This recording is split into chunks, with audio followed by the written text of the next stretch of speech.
সুপ্রিয় শিক্ষার্থীবৃন্দ, আশা করি সবাই ভালো আছো এবং বাড়িতে স্বাস্থ্যবিধি মেনে চলছো। আমি মোহাম্মদ আলাউদ্দিন আলাজাদ খান, সহকারী অধ্যাপক, সখীপুর আবাসিক মহিলা কলেজ, সখীপুর, টাঙ্গাইল। আজ আমি তোমাদের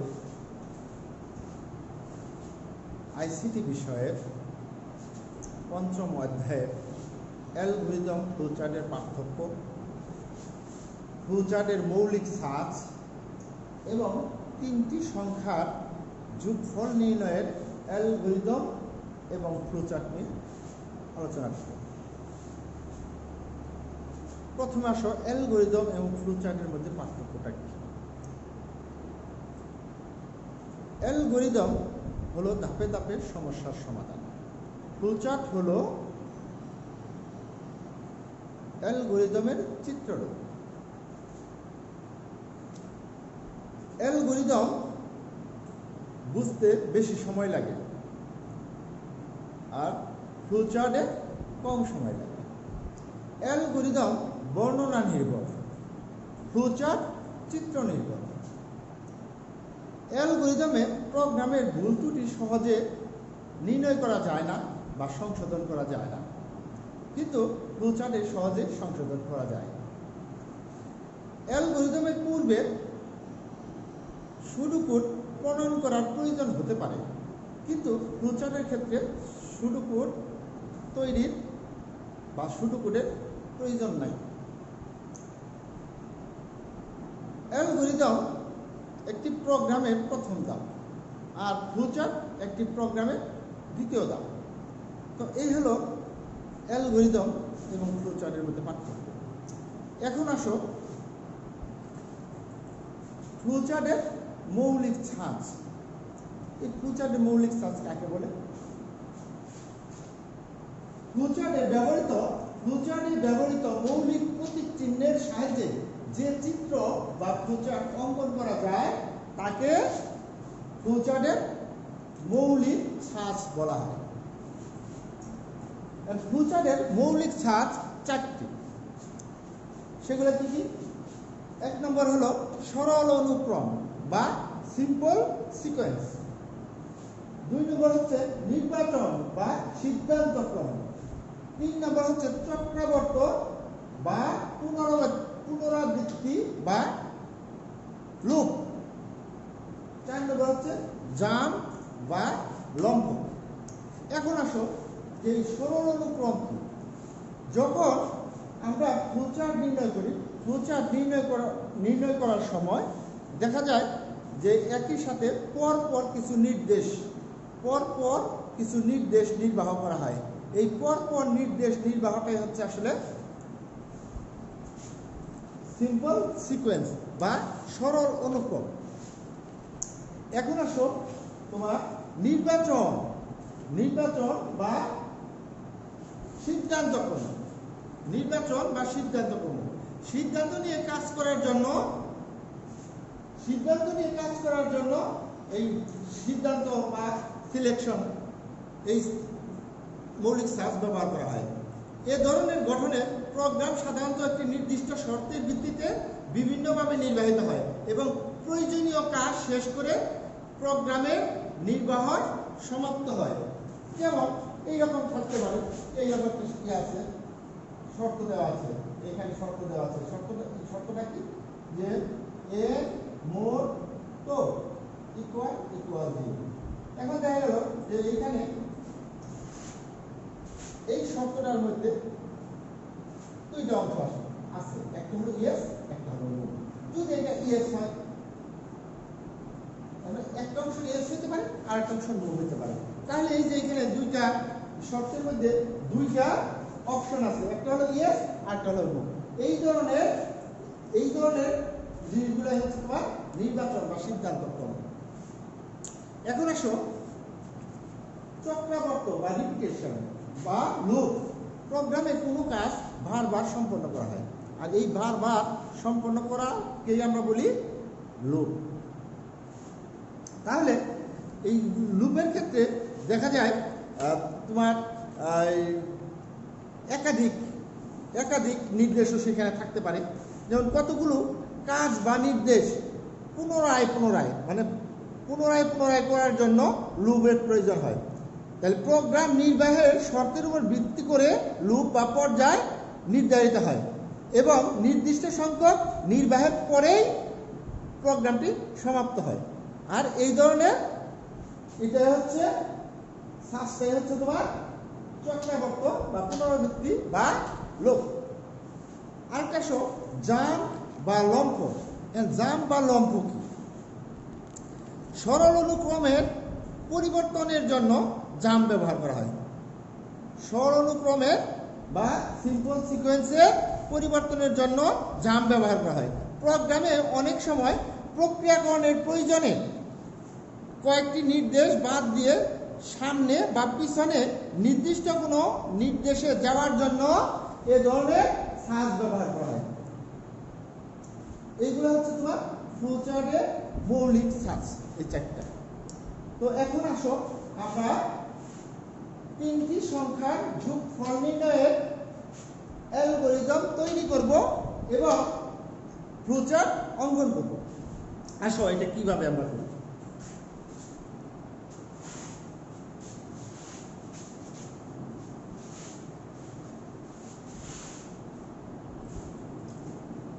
প্রথম লিখব অ্যালগরিদম। অ্যালগরিদম অ্যালগরিদম এখন লিখব ধাপ 1। ধাপ 1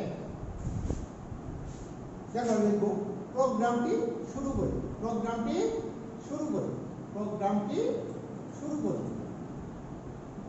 শুরু করি।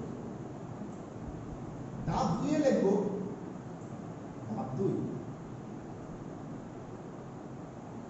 তিনটি সংখ্যা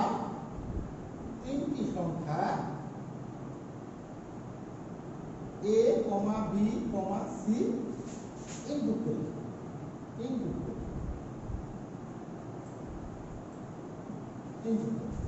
এখানে প্রোগ্রামে যখনই আমরা কাজ করব চলক নিয়ে কাজ করব, যেহেতু এই চলকগুলো a, b, c এইগুলাই তিনটা সংখ্যা। এর মান যে কোনোটা হতে পারে, b এর মান যে কোনোটা হতে পারে, c এর মান যে কোনোটা হতে পারে। যেমন এর মান 2 3 4 5 হতে পারে, b এর মান এরকম 2 3 4 5 হতে পারে, c এর মান 10 12 14 15 20 হতে পারে, যে কোনো মান হতে পারে। তো এখন ধাপ 3 ধাপ 3 ধাপ 3 এ কি লিখব? যে তিনটি সংখ্যার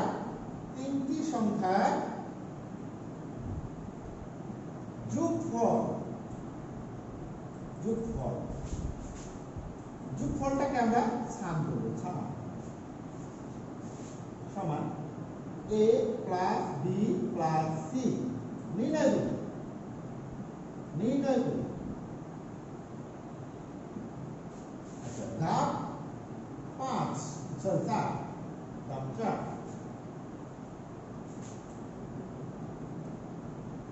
তিনটি সংখ্যার যোগফল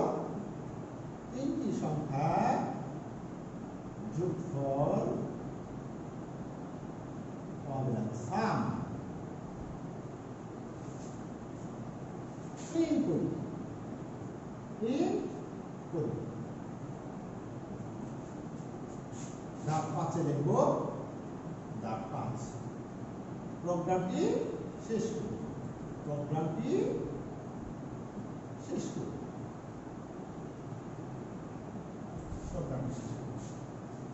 এই হলো অ্যালগরিদম। যেটা আমরা বলছি অ্যালগরিদম বর্ণনা নির্ভর, আমরা বর্ণনা দিয়ে দিলাম। এখন লিখব ফ্লোচার্ট।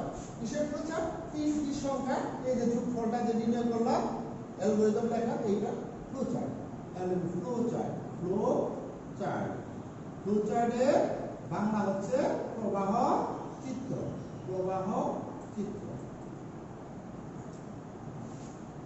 এখন দেখো প্রথম ধাপে আছে প্রোগ্রামটি শুরু করি। তাহলে আমরা কি লিখব? আমরা এর আগের ক্লাসে বলেছিলাম যে প্রোগ্রাম তৈরির ক্ষেত্রে বা প্রোগ্রাম ফ্লোচার্টের ক্ষেত্রে বেশ কিছু প্রতীক ব্যবহার করতে হয়। সেই প্রতীকগুলো এখন এখানে ব্যবহার করব। তাহলে ইনপুটের ক্ষেত্রে বা শুরুর ক্ষেত্রে কি কি ব্যবহার করা হয় সব এখানে আমরা বলব।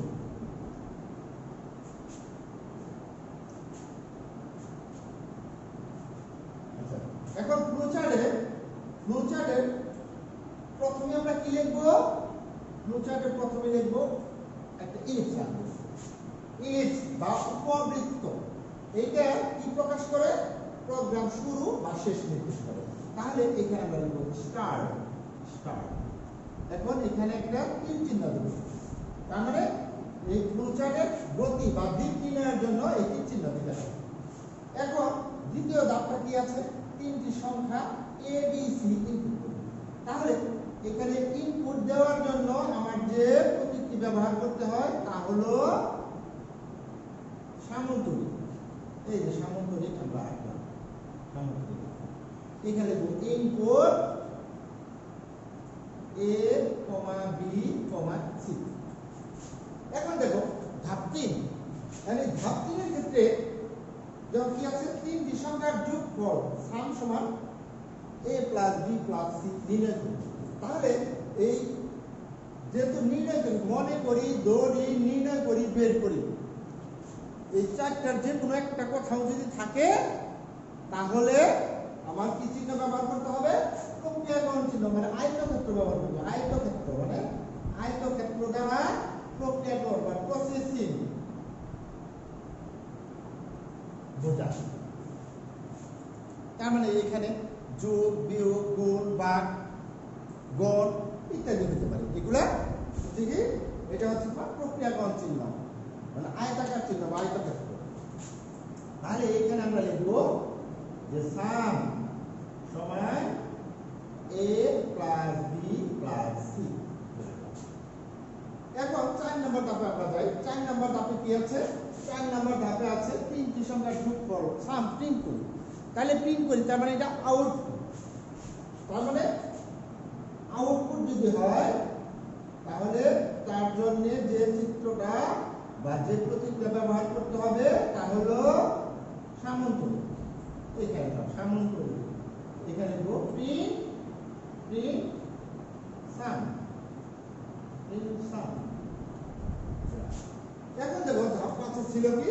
প্রোগ্রামটি শেষ করি। তাহলে শুরু এবং শেষের জন্য ইলিপস চিহ্ন বা উপবৃত্ত চিহ্ন তাহলে লিখে দেব। এখানে ইলিপস, এখানে এখানে না ইন্ট, ইন্ট। তাহলে আমরা এইখানে দেখি ধাপ কয়টা আছে? 5টা আছে। অ্যালগরিদমে ধাপ 5টা ছিল। তাহলে এই ক্ষেত্রে দেখো প্রতীক কয়টা হয়েছে? সুপ্রিয় শিক্ষার্থীবৃন্দ দেখো কয়টি হয়েছে? 1 2 3 4 5। এইখানেও 5টি প্রতীক ব্যবহার হয়েছে। তাহলে এইটাই হলো তিনটি সংখ্যার যোগফল নির্ণয়ের ফ্লোচার্ট। তিনটি সংখ্যার যোগফল নির্ণয়ের ফ্লোচার্ট। এখন এই ফ্লোচার্টটাকে আমরা চতুর্দিকে যদি মার্জিন দিয়ে আটকে দেই তাহলে খুব সুন্দর দেখা যাবে। তাহলে তোমরা পরীক্ষার মধ্যে ঠিক এভাবে তোমরা ফ্লোচার্টটা অঙ্কন করবে। আর এই ফ্লোচার্ট অঙ্কনের ক্ষেত্রে তোমরা এই প্রতীকগুলো পেন্সিল দিয়ে অঙ্কন করবে এবং এই ভিতরের যে লেখাগুলো এগুলো তোমরা কলম দিয়ে লিখবে। আজ এ পর্যন্তই, আগামী ক্লাসে দেখা হবে। সবাই ভালো থাকুন। আসসালামু আলাইকুম।